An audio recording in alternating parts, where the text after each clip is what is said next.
Te voy a dar dos opciones. Si tomas la pastilla azul, fin de la historia. Despertarás en tu cama y creerás lo que quieras creerte.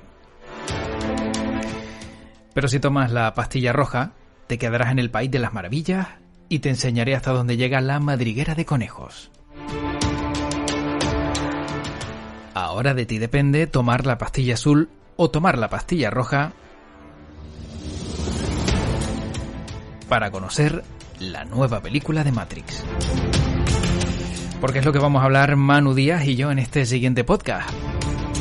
Llega nuevamente Keanu Reeves en una nueva entrega de Matrix.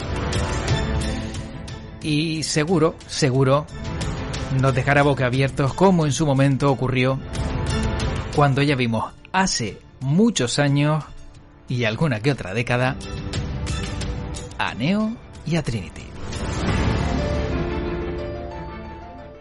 Y a mí no me cabe la menor duda de la pastilla que elegiría Manu Díaz, pero mejor se lo pregunto a él.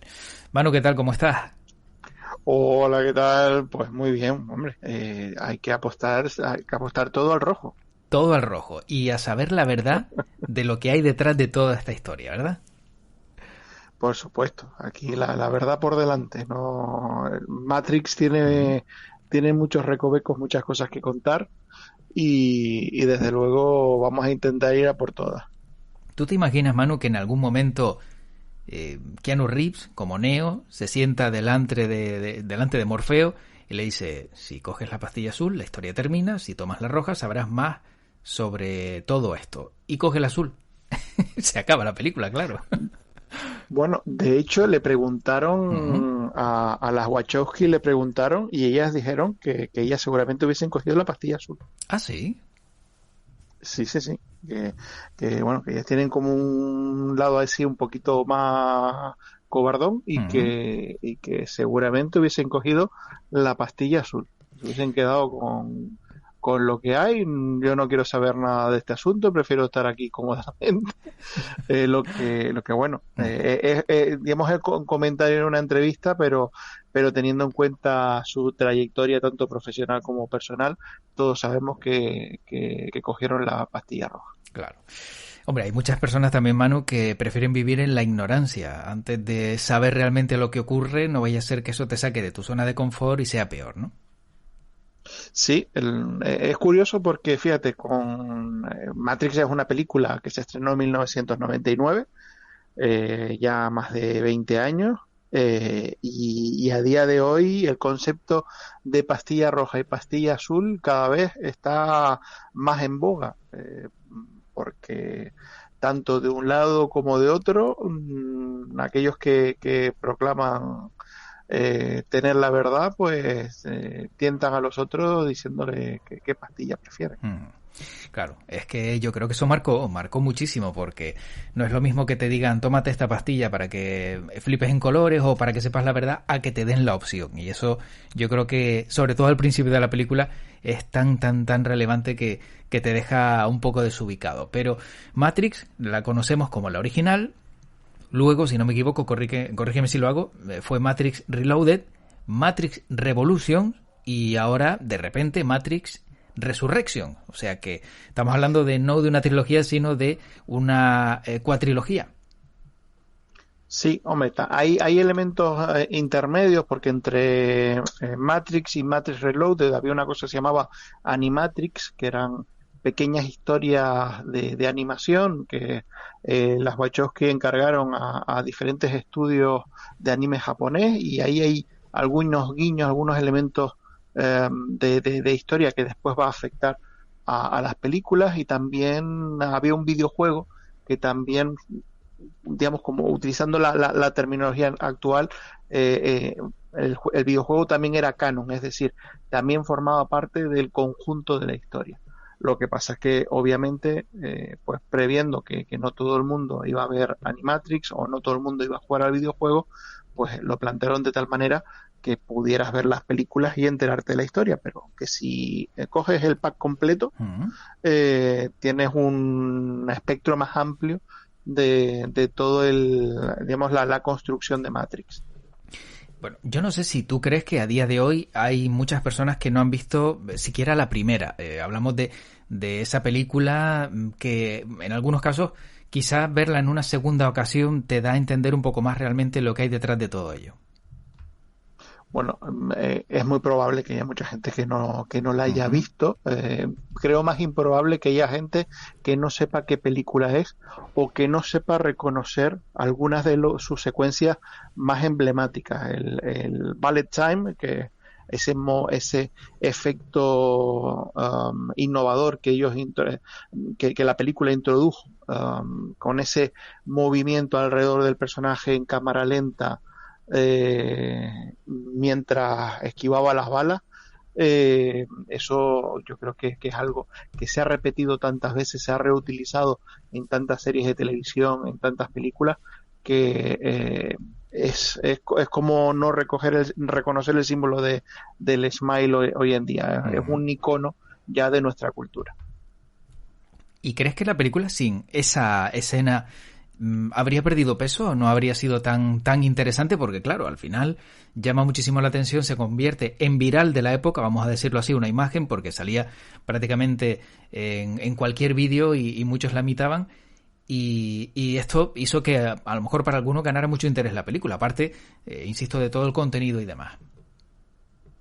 Hombre, evidentemente Matrix es una película que destaca por varias cosas, y una de las cosas que realmente son relevantes y por las que marcó un punto y aparte en el mundo del cine, fue el apartado de efectos especiales y no solo los efectos especiales, sino el conjunto de su apartado visual, que era completamente innovador en aquel momento en el cine estadounidense y en imagen real, porque básicamente las Wachowski lo que hicieron fue recoger muchos recursos visuales del anime japonés y trasladarlos a la imagen real, que eso era algo que sin la tecnología adecuada, pues en aquel momento era imposible de poder conseguir. De hecho, una de las, digamos, referencias que se suele utilizar como inspiraciones de Matrix es la película Ghost in the Shell, donde vemos muchos elementos que después, si hacemos la comparativa, pues vemos que las Wachowski imitaron, digamos, toda la planificación, la puesta en escena de ese anime. Pero Ujú. claro, en un anime son dibujos y puedes jugar en aquel momento se podía jugar con, digamos, la mayor capacidad que tenía la animación de reflejar un mundo irreal. Matrix llega en un momento donde todavía los efectos digitales están empezando a desarrollarse y consiguen precisamente eso, que todo ese mundo virtual, todo ese mundo infográfico que es Matrix, pues pueda ser verosímil en una película de imagen real. En cuanto a si esta película podría haber seguido siendo una película de un referente sin el bullet time, Ujú. pues seguramente sí, porque yo creo que la película tiene muchísimos más componentes que la hacen especial, no solo, digamos, un el recurso visual innovador, sino el conjunto de la película consigue trasladarnos a una realidad que hasta ese momento era completamente inédita.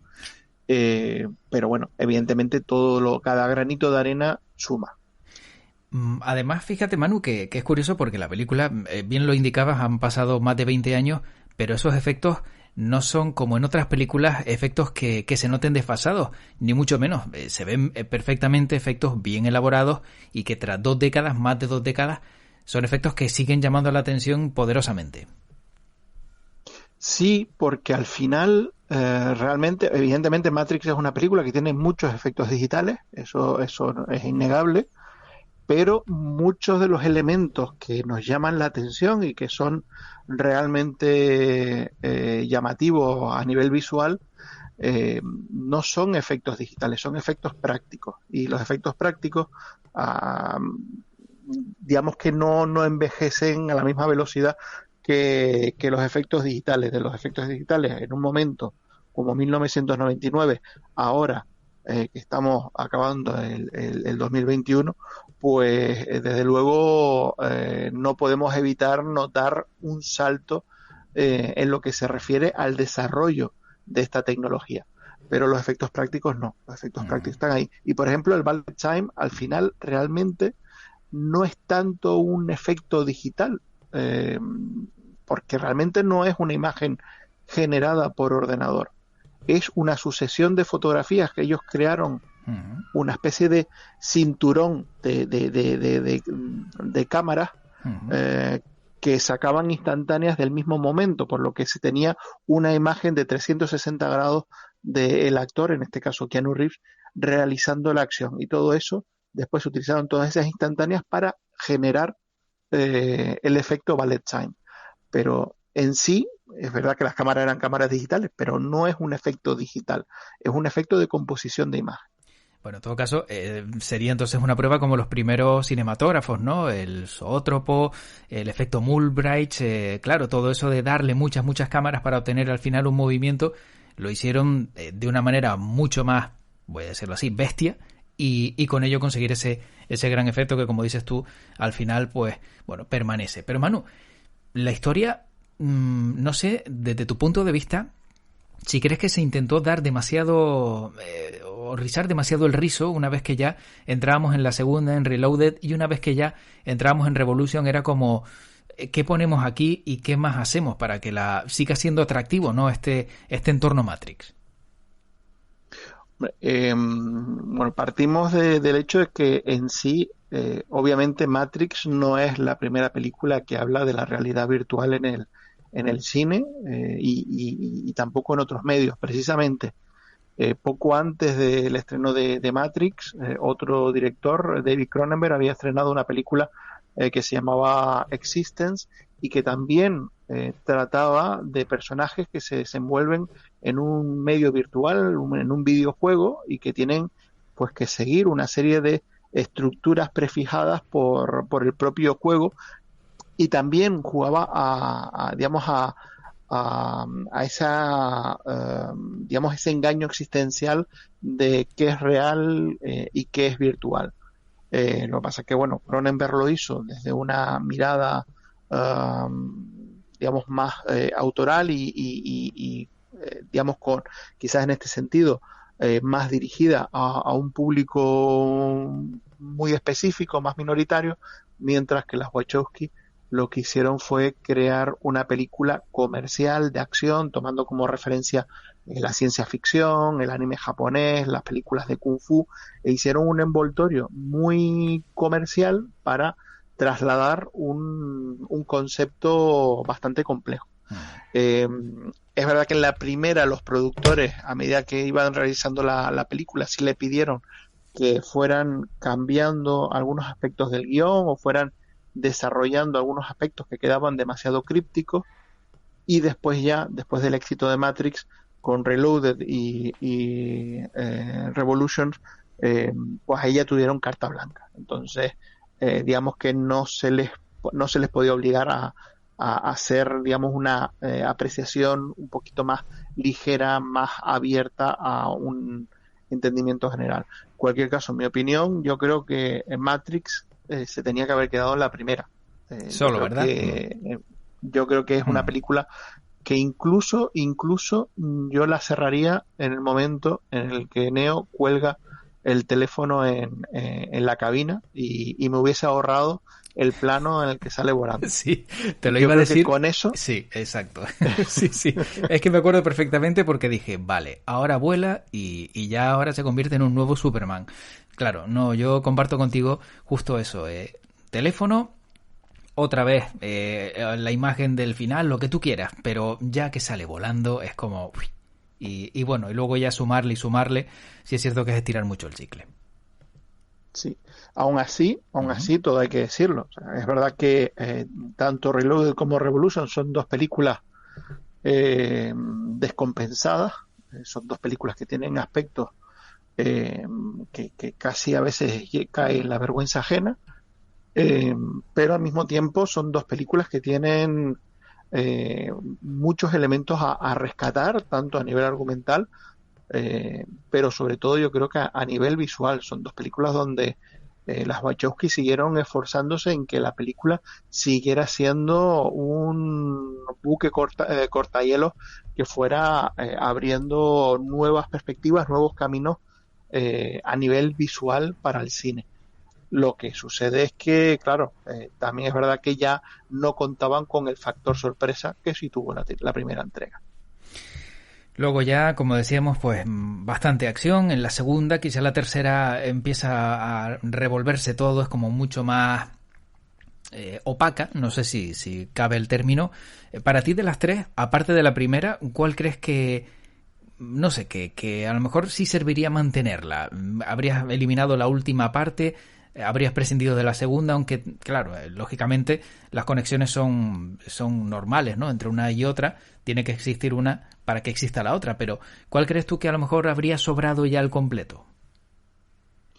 Sobra, es que en este caso es que tanto Reloaded como Revolution van juntas porque realmente son la misma película, pero que hubo que dividir en dos, porque en este caso, si bien la primera entrega se podía haber cerrado perfectamente ahí y no hacía falta continuar, en las otras ya sí era digamos, una historia extensa, partida en dos.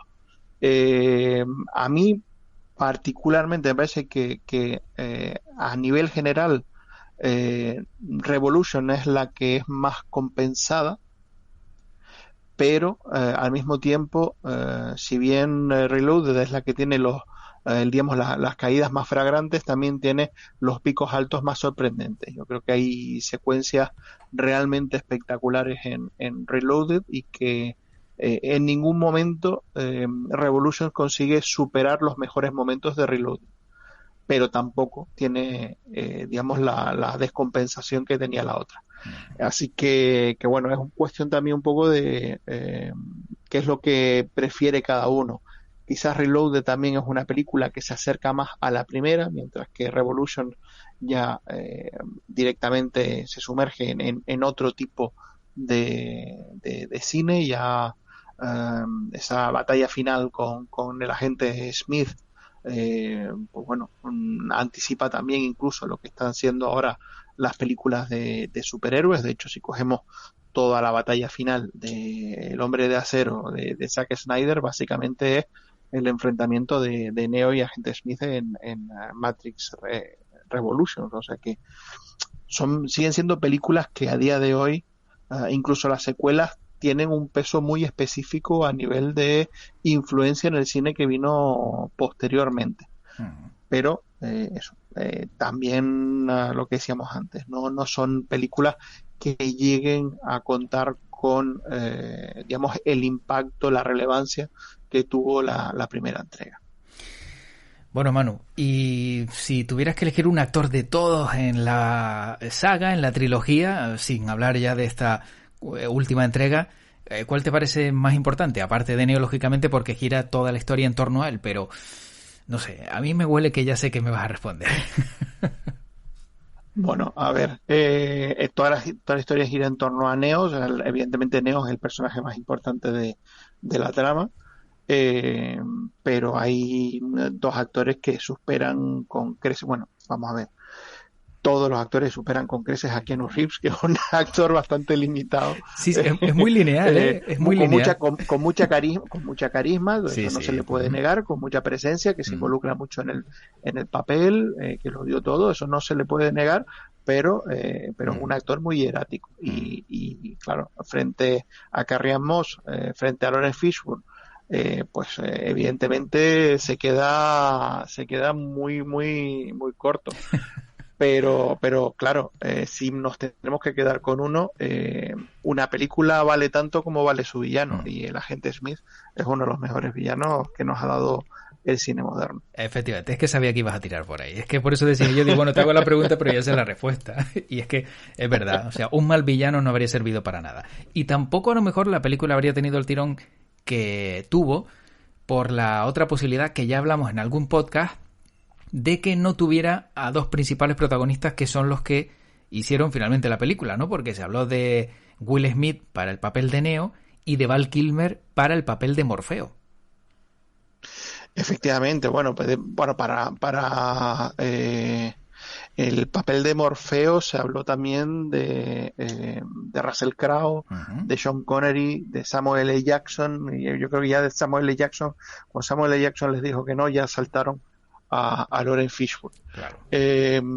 Y en cuanto a Neo, sí se ha trascendido sobre todo Will Smith, porque Will Smith ha dicho bueno, que él dijo no a Matrix para poder hacer Wild Wild West Ujú. y se arrepiente tremendamente. O sea, no solo podía haber el hecho de poder haber protagonizado la película que marca cinematográficamente el inicio del siglo XXI en el cine, sino que además, a cambio, hizo la peor película de su filmografía. Efectivamente, exacto. Entonces, eh, pero aparte de Will Smith, también otros nombres que sonaron, no sé hasta qué punto llegaron a tocarse, si se les llegó a plantear la opción, pero sí es verdad que sobre el papel también estaba apuntado Tom Cruise, Ujú. Johnny Depp o Leonardo DiCaprio, entre otros.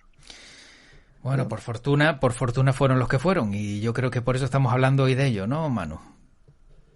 Sí, vamos a ver, antes comentábamos lo que comentábamos de Keanu Reeves, Ujú. pero evidentemente el Neo que conocemos es quien es, Ujú. lo reconocemos como tal, en parte por Keanu Reeves. O sea, si hubiese sido Will Smith, no hubiésemos tenido ese personaje a lo mejor más melancólico que reconocemos en la pantalla, hubiese sido un personaje, digamos, con mucho más extrovertido, Mm. mucho más verbalizador, con más diálogo, con más chistes, con más cosas bueno, evidentemente en nuestra concepción actual de Neo eso no encaja de ninguna de las maneras. O sea, Will Smith no encaja de ninguna manera en la imagen que tenemos de Neo. Pero Efectivamente. claro, si lo Mm. hubiese hecho él, Neo hubiese sido un personaje muy distinto. Sin duda, sin duda. Oye, Manu, y si hablamos muy ligeramente de la nueva, sin hacer spoilers, sin dar ningún dato que pueda chirriar a la persona que está escuchando este podcast, ¿qué podemos destacar de la última entrega de Matrix?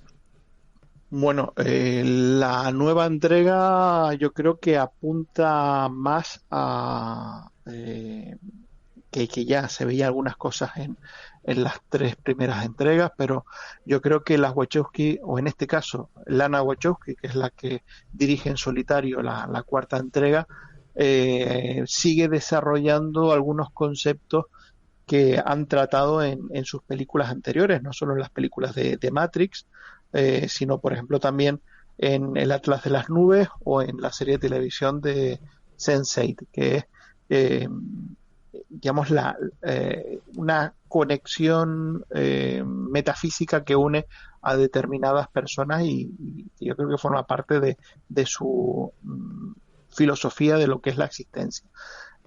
Y yo creo que por ahí van a seguir los tiros, van a ir desarrollando la historia hacia un elemento eh, que se escapa de lo que es el componente virtual y Ujú. que atañe más a la propia existencia del ser humano.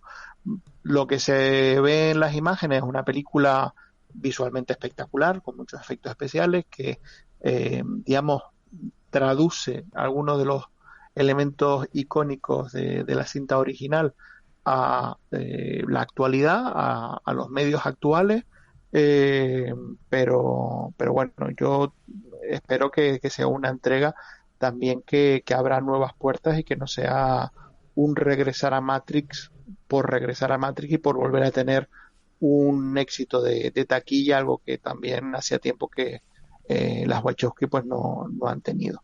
Claro, porque estaríamos peligrando o haciendo peligrar una saga importante, ¿no? Y incluso, bueno, como pasó con Star Wars, ¿no? Cuando empezaron a aparecer películas de Star Wars que no tenían nada que ver con las originales o las primeras, y es como volver otra vez a tocar algo que no debería haberse tocado. Pero lo importante, Manu, ¿se va a entender?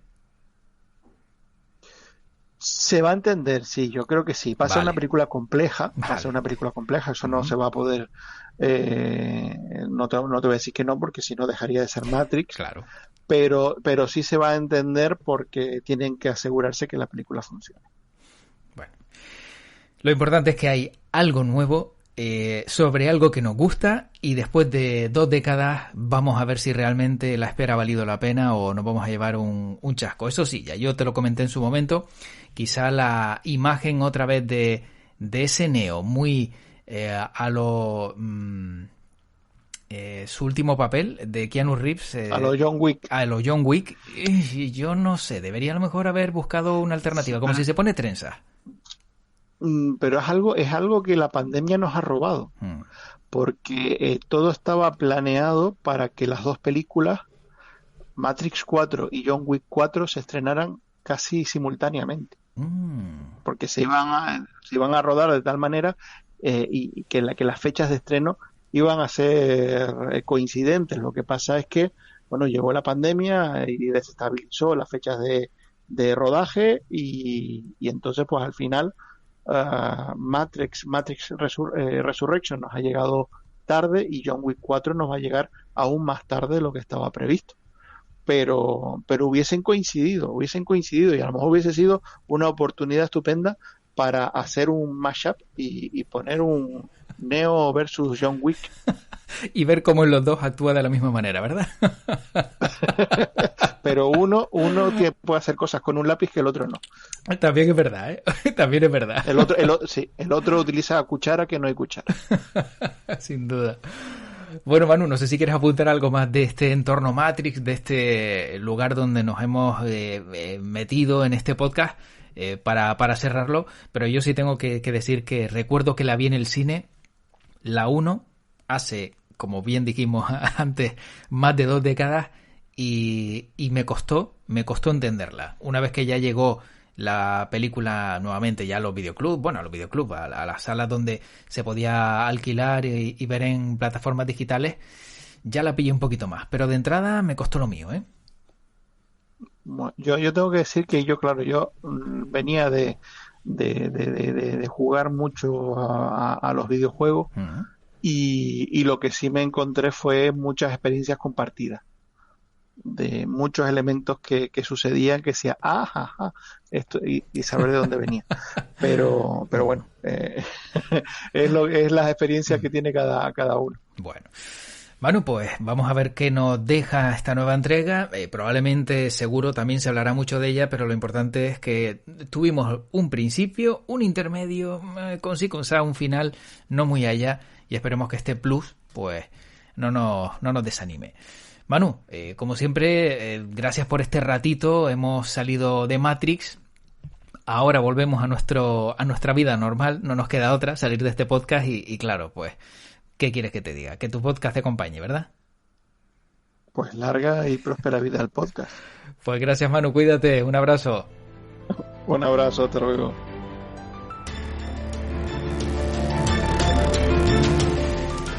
Termina este podcast y espero que hayas disfrutado y espero que tengas los pies en la tierra, que sepas dónde estás. Y que si elegiste la pastilla azul, pues sigues viviendo la vida que has querido vivir siempre.